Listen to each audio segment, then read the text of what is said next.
Nombre y todo el pueblo de Dios dijo amén. Hemos estado en esta serie llamada El secreto de una vida con propósito y hemos estado siguiendo en el capítulo 2 del libro de Filipenses. El apóstol Pablo nos lleva por este viaje que terminaremos hoy. Pero él comienza con la eternidad donde Jesús decidió, estoy dispuesto a venir a la tierra, y lo que le costó dejar de lado, o el término que Pablo usa es el término para despojarse a sí mismo, él se entregó por completo para poder dejar de lado sus privilegios y prerrogativas para venir a la tierra y hacerse humano. Pero no solo se hace humano, él se humilla y se convierte en siervo. Pero no solo se convierte en siervo, él se humilla y padece. No solo padece, es crucificado en una cruz. Y así pasa de lo más alto en el trono de Dios, igual a Dios, a lo más bajo, muriendo en la cruz. Ahora Pablo nos va a llevar de vuelta a esto. Así es como funciona el reino. Así que vamos a entrar en cómo él lleva estos pensamientos a una conclusión aquí. En el capítulo 2 del libro de Filipenses vamos a ver el versículo 9. Él dice, por lo cual, y esa es una palabra que resume todo lo que Cristo ha hecho en este contexto. Está resumido y él va a llegar a una conclusión. Por lo cual dice, Dios lo exaltó hasta lo sumo y le dio el nombre que es sobre todo nombre. Ahora tienen que entender eso y a algunos les cuesta, pero es como por qué Pablo se saltaría la resurrección. Él no menciona la resurrección, pasa directamente del versículo anterior que habla de Jesús muriendo en la cruz y luego va a la exaltación a la diestra. Lo que falta es la resurrección y luego la ascensión de Cristo a la diestra del Padre, que fue llevado arriba, según Pablo. Pablo no menciona eso. Pero lo que hace es que no es que lo ignore, sino que va a exaltar a Jesús de tal manera que promueve la resurrección y prueba y promueve su ascensión. Porque si no hubiera resucitado y no hubiera ascendido, no sería exaltado a la diestra. Él no es un Salvador muerto. Ahora ahí es donde entra la resurrección. Saben, me encanta esta imagen. Si pudieran poner la imagen de la tumba del jardín, saben, este es uno de los lugares favoritos de mi esposa y mío en el planeta Tierra. Y esta es una foto real de Jerusalén y de lo que se llama el jardín, la tumba del jardín. Y esto es tradicionalmente, no hay una iglesia construida sobre lo que creen que es una losa donde se puso el cuerpo de Jesús. Y eso podría ser.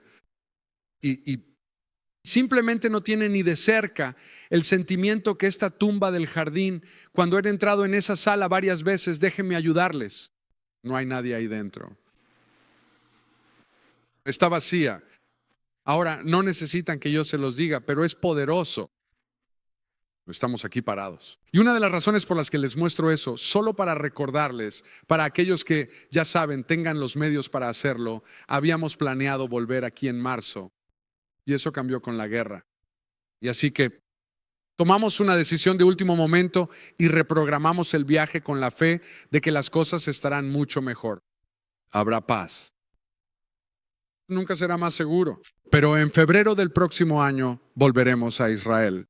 Así que nos encantaría que se unieran a la pastora Kim y a mí. Hay folletos en el mostrador a la salida. Si les interesa pueden preguntarnos. Es costoso. Lo entiendo. No son vacaciones. Es una peregrinación. Pero poder venir aquí y estar allí parados y pensar en lo que Cristo. Así que Pablo, que tenía a Jesús muy presente cuando escribió esto, no está restando importancia a la resurrección. Él dice, les voy a demostrar la resurrección por el poder de su nombre. Miren lo que dice sobre este nombre. Dice que fue exaltado por Dios para darle un nombre que es sobre todo nombre. Versículo 10, para que, este es el propósito, para que al nombre de Jesús, díganlo conmigo, toda rodilla se doble en el cielo, en la tierra y debajo de la tierra, y toda lengua reconozca que Jesucristo es el Señor para gloria de Dios Padre. Esto es algo grandioso. Y así Pablo dice, este nombre quiero demostrar la resurrección, voy a demostrar la ascensión, voy a demostrar el poder de la cruz por el poder de este nombre. Ahora, cuando hablamos del nombre de Jesús, no hablamos de su título. Bueno, sí representa su título. Hablamos de quién es Él, de su persona. Es su ser. Cuando dices el nombre de Jesús es un acontecimiento. En ese nombre. Ahora, no solo hablo de la gente que camina, porque la gente usa el nombre de Jesús como una grosería. Y lo entiendo, es nuestra cultura y es horrible. Pero si eres creyente, oraría para que a partir de hoy eso nunca salga de tus labios, que menciones el nombre de Jesús de forma despectiva, porque cuando conoces lo precioso y el poder que hay en ese nombre, aprenderás a pronunciarlo de una manera totalmente distinta.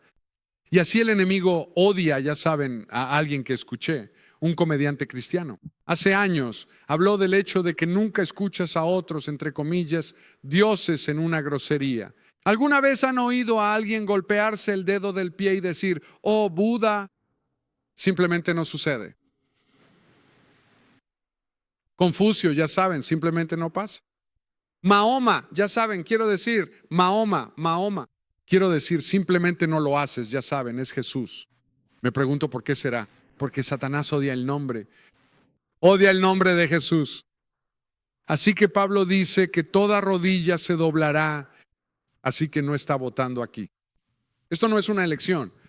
Este será el resultado de su exaltación. Que toda rodilla se doblará. Y toda lengua confesará que Jesucristo.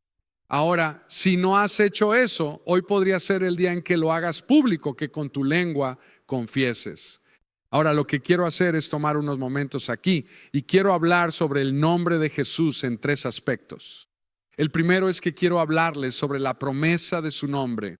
Así que quiero que busquen conmigo en el libro de Romanos, al cual nos referimos con este versículo casi todas las semanas en el Vineyard. Lo ponemos en la pantalla al final del servicio y le damos a la gente la oportunidad de públicamente, como haremos hoy, ponerse de pie y decir, le digo sí a Jesús como mi Señor. Es simplemente uno de los momentos más poderosos de nuestra iglesia. Tocamos una campana, celebramos.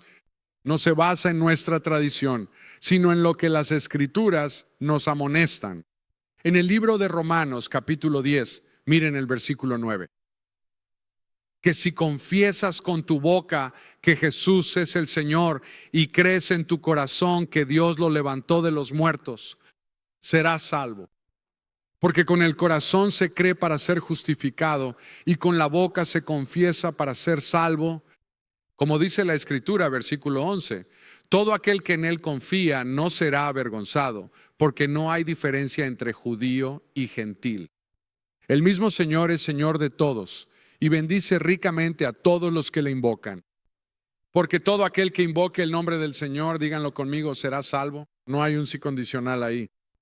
Esta es una promesa. No es una promesa basada en nosotros. Es una promesa basada en su nombre. Cuando lo invoques, Él te salvará. Saben, no puedo esperar a escuchar toda la historia. Ahora, no sé ustedes, pero sé que mi esposa y yo, y probablemente gran parte del país ha estado clamando a Dios por este piloto que fue derribado en Irán y ha sido rescatado.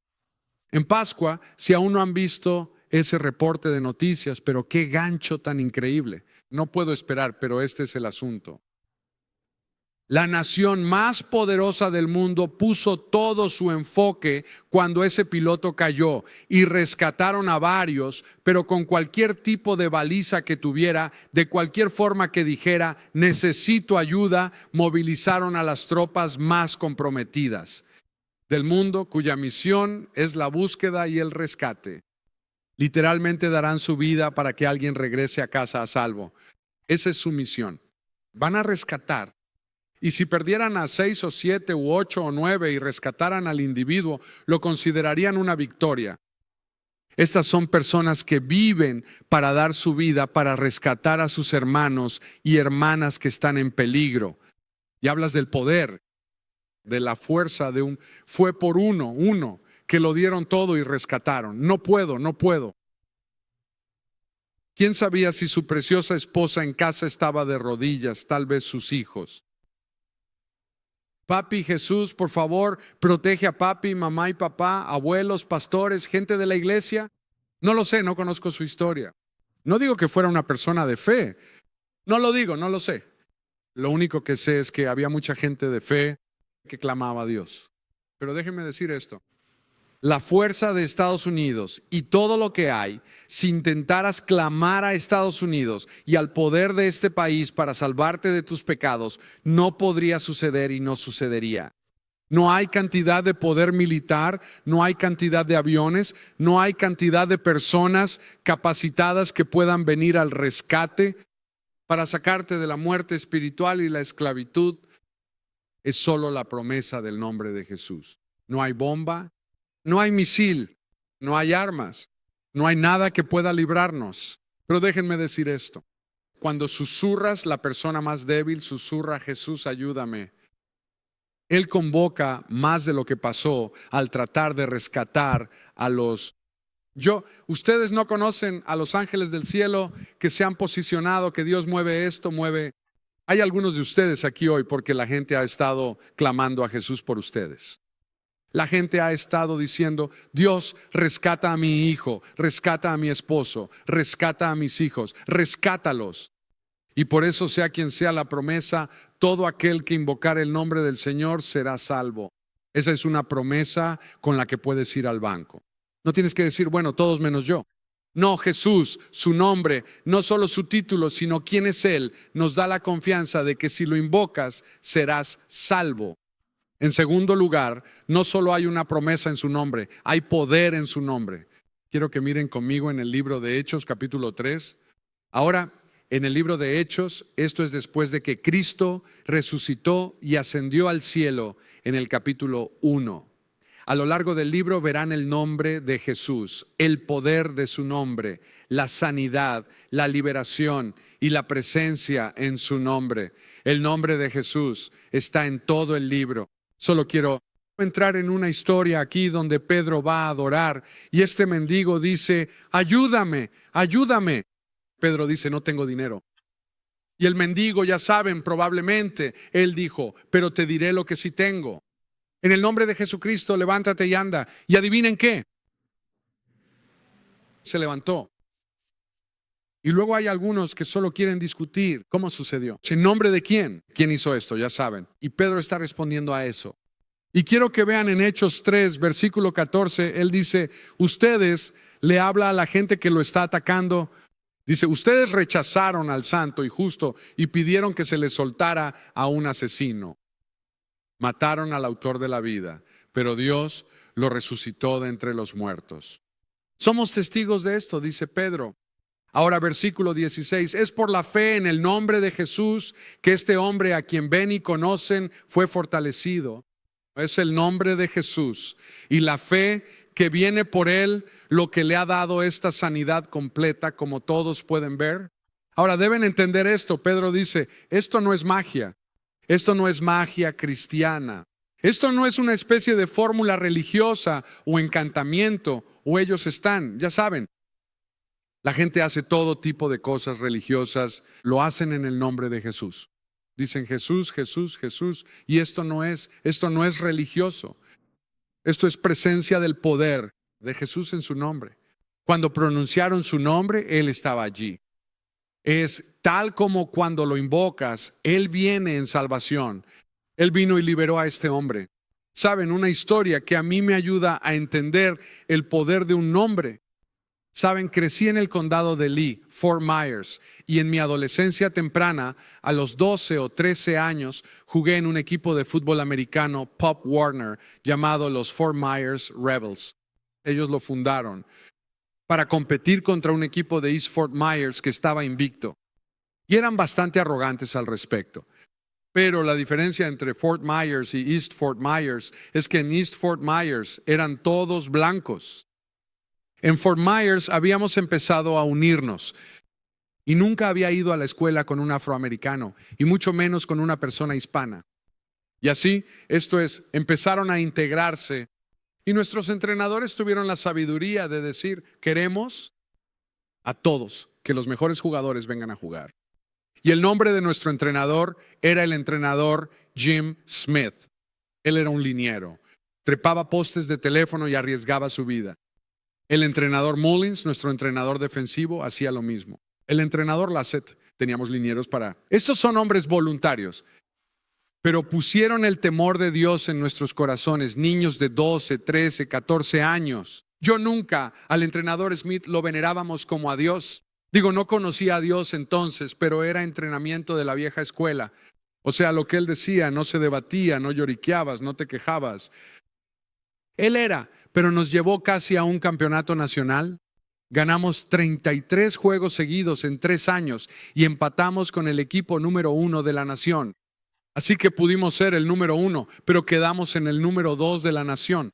Pero dicho esto, uno de los jugadores que jugó conmigo, con quien crecí, se llamaba Larry Bellinger. Larry fue paramédico durante muchos años en el condado de Lee. Murió el año pasado y yo lamentablemente no me mantuve en contacto con él.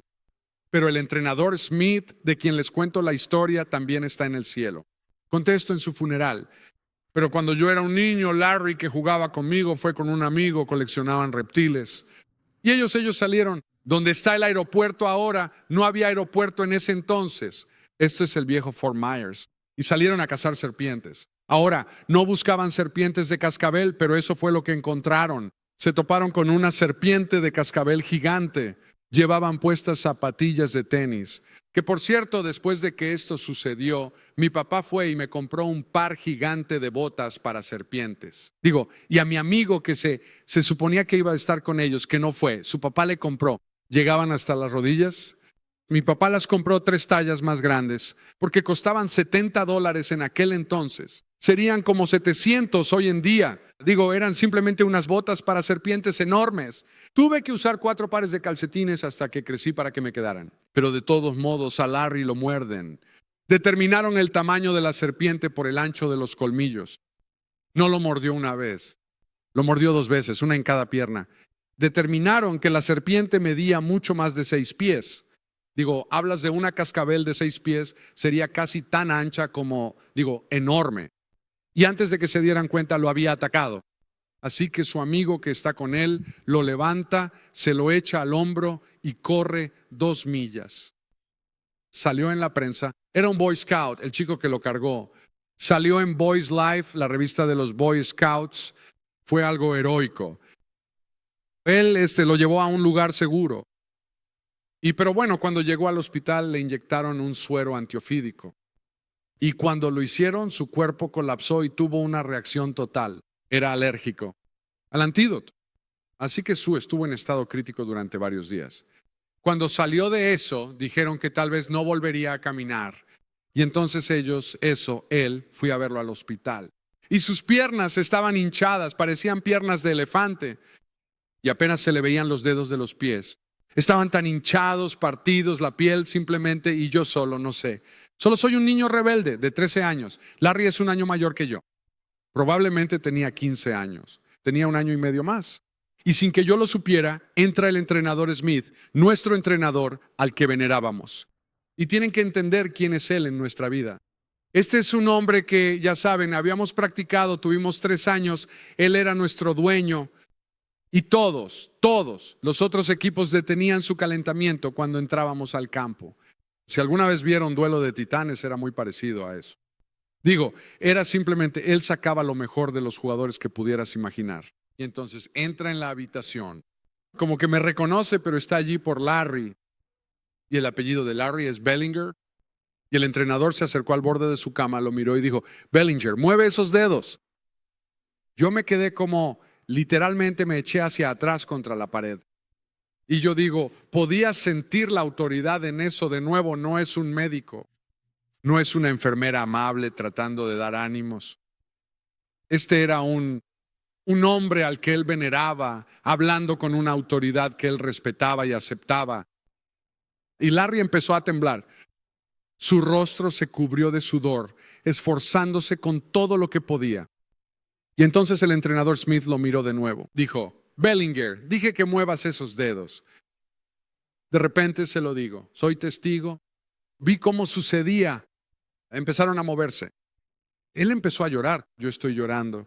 El entrenador Smith no sé qué estaba haciendo. Yo solo no sabía lo que era un milagro de Jesús, pero y me enteré. Años después, el entrenador Smith era creyente y amaba al Señor.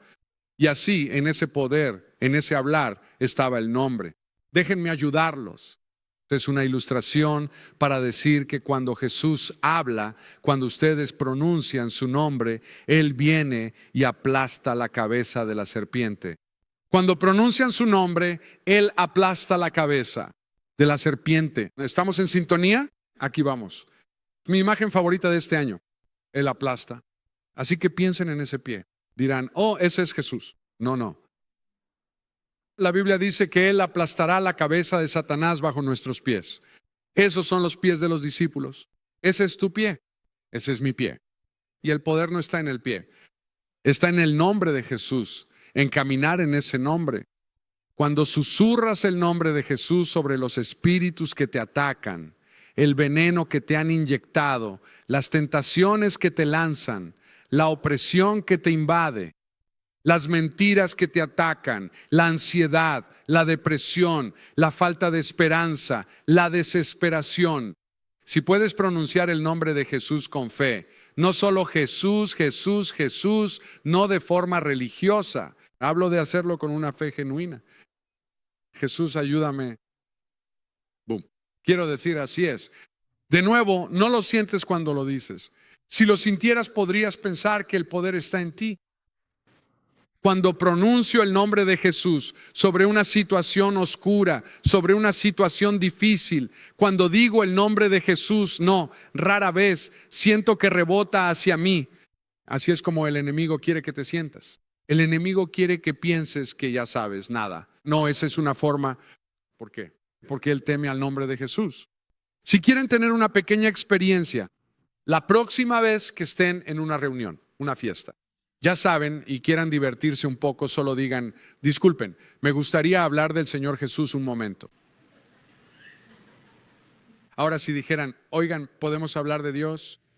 Sí, de acuerdo. La gente está dispuesta a hablar de Dios. ¿Mencionas a Jesús? Ya estás en otro nivel totalmente. ¿Mencionas al Señor Jesús? A la gente se le salen los ojos. Verás a políticos, Dios bendiga a América, Dios bendiga a América. No estoy seguro de qué Dios es ese para algunos. Pero cuando dices Jesucristo es el Señor, descartas a todo rival. Él es el nombre sobre todo nombre. No es inclusivo, es exclusivo. Es la verdad. Es el nombre sobre todo nombre. No hay rivales. No intentamos ser políticamente correctos aquí. Intentamos predicar el Evangelio. Es lo que nos diferencia de una organización de servicio. No intentamos. Hay buenas organizaciones allá afuera en las que puedes participar, que hacen cosas buenas por la gente. No hay nada malo en eso. Yo bendigo eso. Lo que hacemos no es solo ser amables con la gente. Llevamos el Evangelio de Jesucristo a las personas. Traemos un poder que está más allá de nosotros. Traemos una esperanza que es ajena a nosotros. No proviene de nosotros. No somos nosotros quienes rescatarán, salvarán, liberarán o restaurarán la vida de alguien. Es el nombre del Señor Jesucristo. Es lo que nos separa. No importa qué marca lleves puesta. Somos un viñedo, ve. Pero podríamos ser una B, bautistas. Podríamos ser pentecostales. Podríamos ser de la Asamblea de Dios. Podríamos ser católicos, metodistas, episcopales. No importa. Antes de eso viene el nombre del Señor Jesucristo. Amén. Nos rendimos ante ese nombre. Eso es lo que nos define.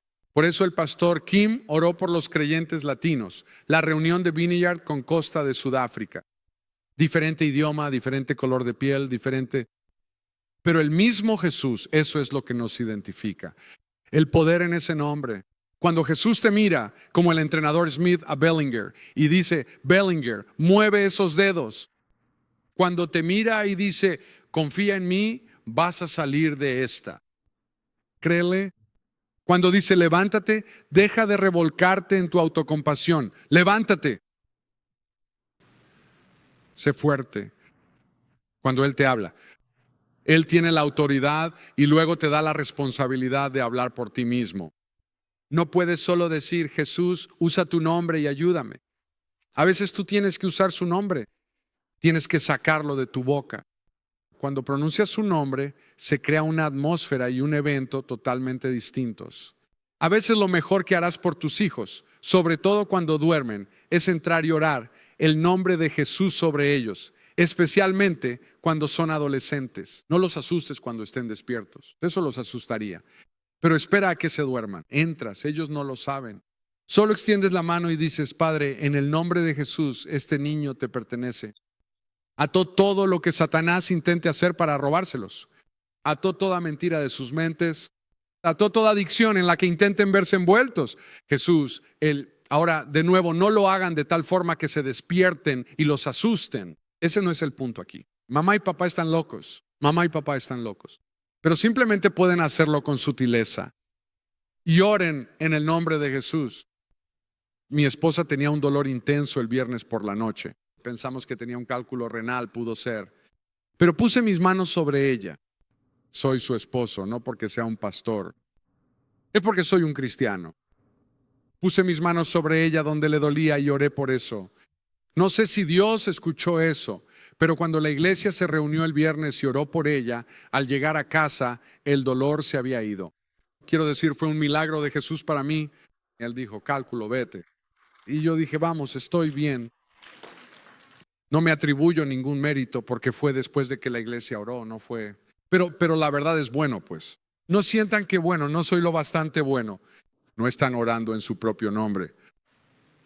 Están orando en su nombre. Si oran en su nombre, más vale que lo tengan todo en orden. Deben ser perfectos y dignos. Pero cuando oran en el nombre de Jesús, oran en el nombre que está sobre todo nombre. Están orando en su autoridad, su justicia, su poder. No se trata de ustedes. Así que cuando oran en su nombre, cuando creen, cuando confiesan su nombre, están hablando del que vive y Él está presente cuando hablan. Último punto. Hablamos de la promesa del nombre, la salvación. Hablamos del poder de su nombre, la liberación. En tercer lugar está la presencia de su nombre. Quiero que miren Mateo conmigo. Mateo capítulo 18, versículo 20. Miraremos Mateo 20. Dice: porque donde 2 o 3 están reunidos en mi nombre. ¿Cuántos están aquí en el nombre de Jesús hoy? Eso es más de 2. Bien, aquí está la promesa. Allí estoy yo. Justo aquí, ahora mismo. Ahora, esperen un momento. ¿Cómo puede estar aquí y estar en Brasil? O estar en Grace Church, Cape Christian Fellowship, Christian Life Church. ¿Cómo puede estar aquí y estar allá atrás? Porque Él es Jesús. Y tiene un nombre sobre todo nombre.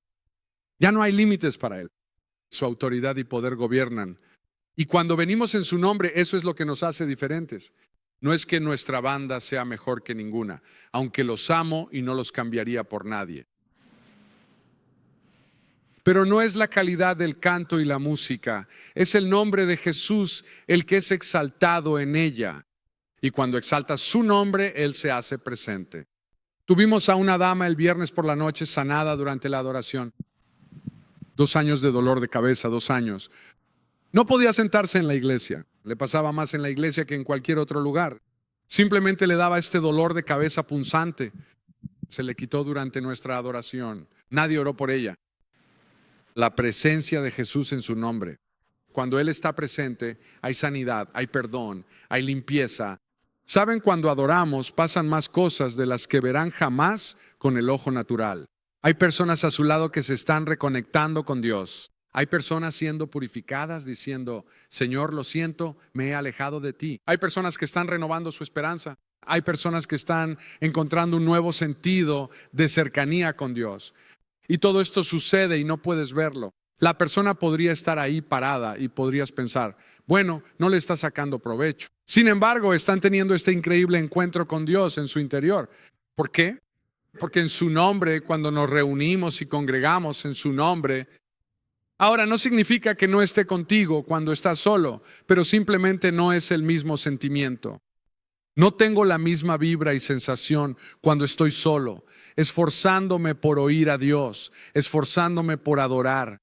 Saben, no siempre siento esa gran sensación abrumadora, pero cuando estoy aquí y estoy adorando, simplemente es algo diferente. No hace falta que sean miles, sino solo unas pocas personas en un grupo pequeño, unas pocas personas simplemente reunidas en su nombre. Así que hay promesa en su nombre. ¿Has tomado su palabra? Hay poder en su nombre. ¿Te has mantenido firme? ¿Lo has intentado? Y hay presencia en su nombre.